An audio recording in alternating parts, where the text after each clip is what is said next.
Newspapers with Belle Lupton. Hi there, Belle. Hi. Now we're going to start off in Japan. We've seen some very, very big protests indeed over the weekend, particularly in Tokyo. People very angry that their country seems to be being taken away from its sort of pacifist post-war constitution.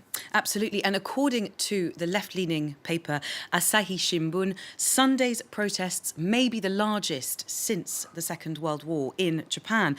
Protesters, of course, are worried at new laws that are ending or could end Japan's pacifist stance, and they say they could drag the country into unwanted overseas conflicts. Now, this article here focuses on the women who've come out in protest. So on Saturday, there were female marches across the country.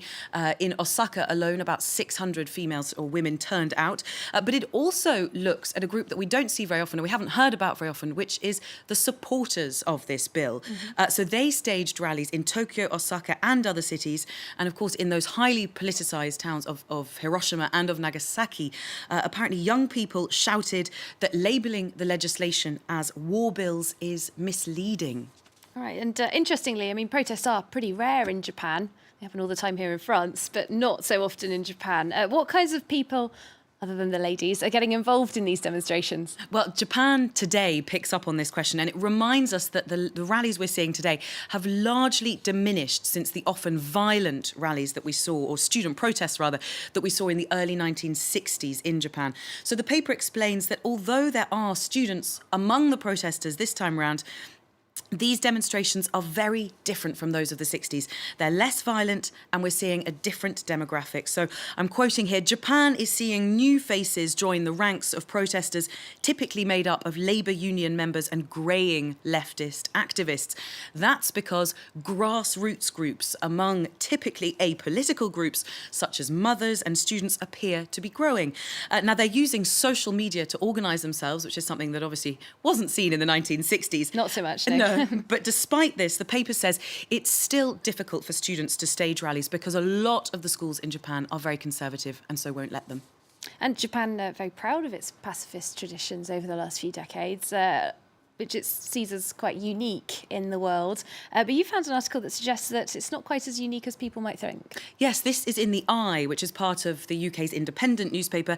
It looks at the 2015 Global Peace Index. Now, of 162 countries analysed, 81 were rated as having no involvement in external conflict. Now, that's exactly half of the world. Japan, you might be interested to know, is ranked 8th most peaceful country in the world, second only to New Zealand in the Asia-Pacific region. France, by comparison, is ranked 6th most warmongering, so not at all peaceful. So if Japan does pass legislation, this article says it will tip the balance, making the majority of the world's nations engaged in war. All right, let's move on to something rather different now. Vladimir Putin, he's someone we talk about quite a lot. He's released some new photos of himself, which are all over quite a few of the papers. This time on holiday. What's he been up to? I know. Well, you call the summer the silly season often, because that's when there's no news, and you feel really like this might be a part of that. Vladimir Putin has released these images, and the website Mashable, the news website Mashable, takes a sideways look at these images with the headline, Putin's perfect mandate with Medvedev, pumping iron, barbecue and tea. Barbecue and tea. I know. It doesn't really go together. No. It's a really funny article. It's very tongue-in-cheek. So you've got the first image here. We'll see him pumping iron first of all. And Mashable is really dripping with irony in this. So they report that Vladimir Putin's summer vacation is definitely more badass than yours. Putin, it says, dressed to impress with sweats, a presidential plain white T-shirt, gloves. He has sensitive hands, okay? And his patented grumpy cat scowl.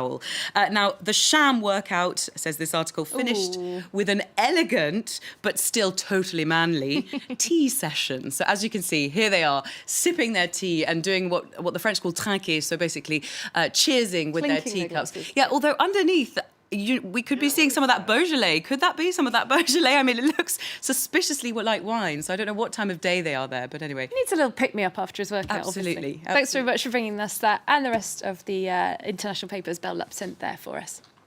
Time for a short